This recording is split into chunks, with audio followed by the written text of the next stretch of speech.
Buraxılış sınaqlar toplusundan çevrəyə aid bir suala baxırıq. Çevrənin xassələrinə aid olan bir sualdır.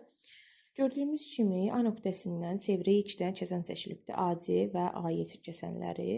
Burada bizə bu hissələrin qiymətləri verilib. AB-miz 4-dür. BC-miz 5-dir. AD-miz 3-dür. Yəqin bizdən DY-ni soruşur. Deməli, bizim xassəmiz belədir ki, əgər bir nöqtədən 2 kəsən çəkilibsə, AB vurulsun AC, yəni bu kiçik hissə vurulsun böyük hissə bərabərdir. Bu kiçik hissə, yəni AD vurulsun AY. Biz DY bir x demişik. AB-miz 4-dür gördüyümüz kimi. AC-miz 9-dur. AD-miz 3-dür. AY-miz isə x plus 3 şəklindədir.